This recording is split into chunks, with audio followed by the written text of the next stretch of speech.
RRB JE CBT 1 finally conduct हो चुका है और सवाल है कि आरआरबी जेई सीबीटी 2 की तैयारी कैसे की जाए। देखिए, सबसे पहले हमें समझना होगा कि आरआरबी जेई सीबीटी 2 के लिए नंबर कितने चाहिए होंगे, क्योंकि सबसे बड़ी कंफ्यूजन क्या है, मेरिट इंडेक्स कितना चाहिए होगा, रॉ स्कोर कितना चाहिए होगा। पिछली बार हमारी एक्सपेक्टेशन ये रही, मतलब ज्यादातर स्टूडेंट्स की, कि भाई मेरे को रॉ स्कोर पता चल जाए कि सीबीटी 2 में इतने नंबर लाने होंगे, मैं उतने नंबर ले आऊंगा, सेलेक्ट हो जाऊंगा। लेकिन रिजल्ट जो आता है आरआरबी का, वो आता है मेरिट इंडेक्स के फॉर्म में। तो ये थोड़ा एनालाइज करना मुश्किल हो जाता है, लेकिन मैं इस वीडियो में आपके लिए वो भी सिंपल बना दूंगा और एक स्ट्रैटेजी बिल्ड कर लेंगे कि इतना मेरिट इंडेक्स भी कैसे लाएंगे या कितना रॉ स्कोर होना चाहिए। सारी चीजों का डिस्कशन करते हैं। देखिए, ऐसा है कि सबसे पहली स्ट्रैटेजी मेरा मानना यह है कि अपने टारगेट मार्क्स सेट कर लीजिए कि भाई मुझे कम से कम इतने नंबर तो चाहिए हैं। ठीक है। पिछले साल जब बच्चों का सिलेक्शन हुआ, बच्चों ने अपने रिजल्ट्स भेजे, 400-500 बच्चों का सिलेक्शन हुआ। ठीक है, क्योंकि पिछले साल बहुत मेहनत आरआरबी में लगभग मेरी रही थी। ठीक है, बच्चों ने तो की ही की, ऑब्वियस सी बात है। अब इन सभी बच्चों के जो रिजल्ट्स थे जब मेरे पास आए, ठीक है, मैंने इन सबके रॉ स्कोर देखे, इनके नॉर्मलाइज मार्क्स देखे, इनका मेरिट इंडेक्स कितना बन रहा है देखा।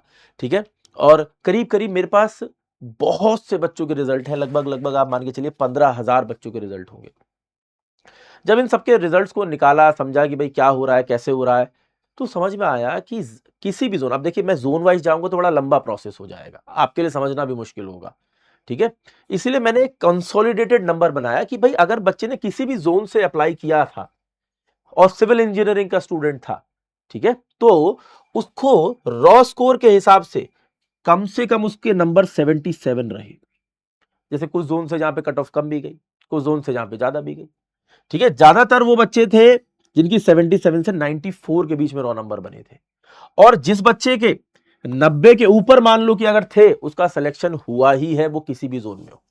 यानी कि अगर आप 2025 का पेपर देने जा रहे हैं तो रॉ स्कोर आपको टारगेट करना है कि 90 से ऊपर ही रहे एनी हाउ। आपका 150 नंबर का पेपर है सीबीटी 2 का। ठीक है, और 90 से ऊपर किसी भी जोन में अगर आपके नंबर है, मैं तो बल्कि ये कहूंगा कि 100 टारगेट रख लो भाई। 150 में से 100 रखना कोई बुरी बात तो नहीं है मेरे हिसाब से, मैं कोई गलत नंबर तो नहीं दे रहा हूं, हाइपोथेटिकल नंबर तो नहीं दे रहा हूं। ठीक है, और ये तो आपके डेटा के बेसिस पे निकला है। मैं उसमें भी आपको एकदम सेफ जोन में डालने की कोशिश कर रहा हूं कि भाई 100 से ऊपर का टारगेट रखना ही रखना है। अच्छा, मेरिट इंडेक्स जब देखा कि भैया बच्चे के कितने नंबर बन रहे थे, उसका क्या मेरिट इंडेक्स था, सबके इवैल्यूएशन किया, तो जो बच्चे, ये मैंने सिर्फ सेलेक्टेड कैंडिडेट्स के बेसिस पे बनाया है कि लगभग इससे ऊपर ही ऊपर था ही। जनरली ज्यादातर बच्चे उनका ही सिलेक्शन हुआ जिनका सिविल मेरिट इंडेक्स 600 से ऊपर था। ठीक है ना, अगर आपका मेरिट इंडेक्स 750 से ऊपर है तो आप सिलेक्टेड कैंडिडेट थे ही थे, आप किसी भी जोन से हो। जिनमें कट ऑफ कम गई होगी उसमें 600 से ऊपर था। अगर किसी भी जोन में हाई कट ऑफ वाले जोन, जैसे इलाहाबाद जोन हो गया, आपका प्रयागराज जोन है, मुंबई जोन हो गया, इनमें कट ऑफ ज्यादा जाती है, इनमें मेरिट इंडेक्स यानी कि ज्यादा चाहिए, तो 750 से ऊपर है, फिर तो आप सिलेक्ट थे ही थे। यानी कि आपको अपना टारगेट नंबर का 100 के ऊपर रखना है और मेरिट इंडेक्स का 750 से ऊपर, कि आप किसी भी हाल में सेफ जोन में कहलाएं। अब सवाल बनता है कि इतने नंबर आएंगे कहां से। तो दूसरी स्ट्रैटेजी यहां पर यही आती है कि भाई टारगेट स्कोर अचीव करने के लिए किस पार्ट ऑफ द सिलेबस पर फोकस किया जाए। तो भाई सब्जेक्ट वाइज एनालिसिस कर लिया मैंने, देखा कि 2024 में शिफ्ट 1 शिफ्ट 2 में कहां कहां से कितने सवाल आए थे। फिर शिफ्ट 2 कैंसिल हो गई थी तो री एग्जाम हुआ था, फिर उसमें कहां कहां से कितने सवाल आए थे। नजर आया भैया कि जितने यूजुअल आपके रेगुलर सिविल इंजीनियरिंग के सब्जेक्ट्स हैं उनसे तो सवाल आई हैं 2 3 4 5 नंबर के, लेकिन एक estimate costing and valuation in regular subjects में ऊपर रहा। दूसरा इसमें आप देखिए सॉइल मैकेनिक्स ऊपर रहा। तीसरा आप देखिए स्ट्रेंथ ऑफ मटेरियल ने भी बाजी मारी है, लेकिन जो बाजी सही मायनों में किसी ने मारी वो था building construction. 29 number, 28 number, 29 number. Advance construction technique जो इसी का ही पार्ट है, 6 6 9, और बिल्डिंग मटेरियल कंक्रीट जो भी इसी का ही पार्ट है, 9 8 44। यानी कि एक शिफ्ट में 43 से 44 नंबर के सवाल टेक्निकल के, 100 में से 43 to 44% पेपर सिर्फ यहीं से है।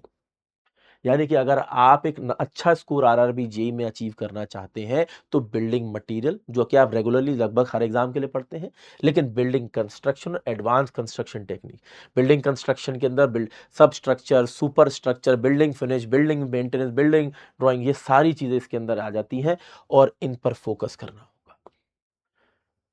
अगर आप इतना ही पार्ट अचीव कर ले रहे हैं तो आप 100 में से 44 नंबर तो यहीं से ला रहे हैं। और इनके लिए भी कुछ ना कुछ एस्टिमेट पढ़ेंगे, वो पढ़ेंगे। तो भाई साहब 100 में से मेरे हिसाब से आप 60 नंबर तो सिर्फ इतने हिस्से से निकाल लेंगे, 65 नंबर। उसके बाद आपने जो आपके बाकी के सब्जेक्ट उनसे निकाल लेंगे।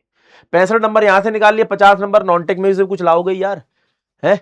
अभी सीबीटी 1 का पेपर देकर आए हो, फिजिक्स केमिस्ट्री उसमें भी पढ़ के आए हो, इसमें भी आनी है फिजिक्स केमिस्ट्री, ठीक है ना। कंप्यूटर के भी सवाल थोड़े बहुत आएंगे, बेसिक्स ऑफ एनवायरनमेंट, तुम तो सिविल के हो भाई, बेसिक्स ऑफ एनवायरनमेंट के सवाल तुम्हारे लिए लगाना उतना मुश्किल नहीं है जितना बाकी और ब्रांचेस के बच्चों के लिए है।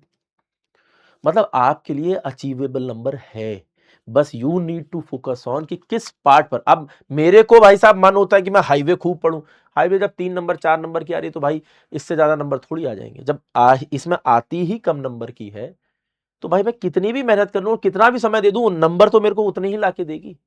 जहां से ज्यादा निकाल सकता हूं वहां से पढ़ना पड़ेगा, ठीक है ना। तो इसीलिए इन पार्ट्स ऑफ द सिलेबस पर आप फोकस करें। मैं टेलीग्राम ग्रुप में भी स्क्रीनशॉट डाल दूंगा, टेलीग्राम ग्रुप का नाम यहाँ पे लिखा हुआ है, वीडियो के डिस्क्रिप्शन में भी लिंक मिल जाएगा, आप ज्वाइन कर लीजिएगा, ठीक है।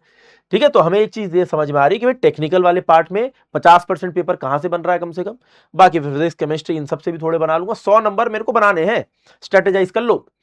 नहीं कर पा रहे हो कमेंट करके बता देना, वो भी स्ट्रेटेजाइज कराएंगे फिर परफेक्टली, ठीक है।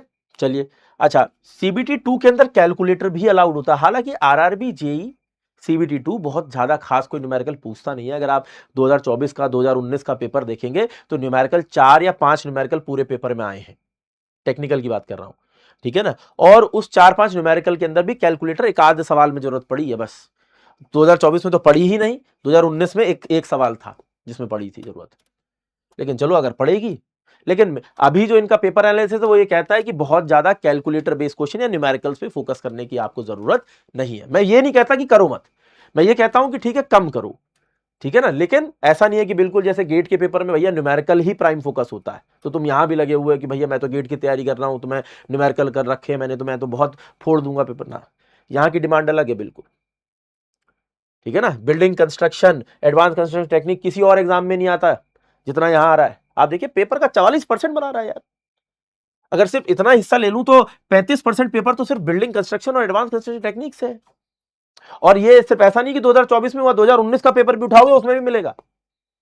मैंने 2019 का पेपर भी आप लोगों को सॉल्व करा रखा है, 2024 का भी करा रखा है, ठीक है। मैं अभी लिंक भी दे दूंगा आपको, टेलीग्राम ग्रुप में लिंक भी दे दूंगा, आप वीडियोस देख लीजिएगा, पढ़ लीजिएगा उससे एक बार पेपर को, ठीक है। स्ट्रेटेजी नंबर 3 कि अब आपको ये पता है कि कितना स्कोर आपको लाना है, आपको ये पता है कि किन सब्जेक्ट्स में ला सकता हूं। प्लान बनाइए और चालू करिए। जो प्लान नहीं बना पा रहा है, सिंपल देखिए, एक दो तरीके हैं। एक है कि भाई प्लान बनाइए, पढ़ना शुरू कर दीजिए। अगर आप स्ट्रेटेजाइज नहीं कर सकते, आप प्लान नहीं कर सकते, आपको सिलेबस पूरा कंप्लीट करने में दिक्कत है, आपने आपको नहीं, जिसको आता है, जिसने पढ़ चुका है, पहले भी पेपर दे चुका है, ठीक है ना, बस उसको रिवाइज करना है, उसका सिलेबस कंप्लीट है, उसको अब ये बात समझ में आ गई है कि कितना स्कोर चाहिए होगा, क्या चाहिए होगा, वो अपना अपना रिवीजन में लगाए। लेकिन जिसको ये पता है क्लियरली कि भाई मेरा सिलेबस पूरा नहीं हुआ, मैंने नहीं पढ़ रखा है, मुझे पढ़ने की ज़रूरत है, मुझे गाइडेंस की ज़रूरत है, तो सिंपली आरआरबी जेईई सीबीटी 2 की क्लासेस आप लोगों के लिए शुरू हो रही हैं 3 दिन बाद से, ठीक है ना। ज्वाइन करिए और पढ़ना स्टार्ट करिए। मैं सिंपली आपको बता देता हूं, आपको कुछ नहीं करना है, ठीक है। ये हमारा चैनल है, इसको सब्सक्राइब कर लेना है, ठीक है। आप लोगों के लिए इस पे पूरा प्रीवियस ईयर पेपर भी सॉल्व करा रखा है, ठीक। अभी DSSB की वैकेंसी आई है, उसका पेपर सॉल्व करा रहा था मैं अभी थोड़ी देर पहले, देखो थोड़ी देर पहले ही सेशन बंद करके आया हूँ अभी पेपर सॉल्व करा के। इसमें भी इसका पूरा डिस्ट्रीब्यूशन वगैरह दिया है। और इसी वीडियो के डिस्क्रिप्शन में, जो वीडियो आप देख रहे हैं इसी की डिस्क्रिप्शन में जाएंगे तो आरआरबी जेईई सीबीटी 2 का आपको अलग से कोर्स मिल जाएगा, लिंक पे क्लिक करिए, ज्वाइन करिए, ठीक है। मैंने इसको इतना अफोर्डेबल रखा है कि आप सीबीटी 2 का इतना बड़ा सिलेबस, 550 घंटे का सिलेबस, ठीक है, 550 घंटे का syllabus, non technical, technical, live classes भी मिलेंगी, रिकॉर्डेड क्लासेस भी मिलेंगी, आप कंप्लीट कर सकते हैं, ठीक है ना। प्राइसिंग सेक्शन में जाइए, अप्लाई कूपन में जाइए, कुछ और कम हो सकता होगा तो हो जाएगा।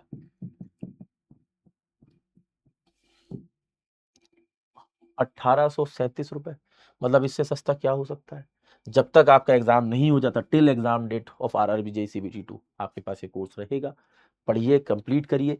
अब अफोर्डेबल भी है कि अब ये भी दिक्कत नहीं है कि अफोर्डेबल भी नहीं है सर, ठीक है ना, मैं कर नहीं सकता। अब तो इसके बाद एक ही है, एक ही वजह हो सकती है और वो है कि भाई करना नहीं है, ठीक है। देखिए सिलेक्शन उसका नहीं होता जिसको सिलेक्शन लेना है, सिलेक्शन उसका होता है जिसको लेना ही लेना है।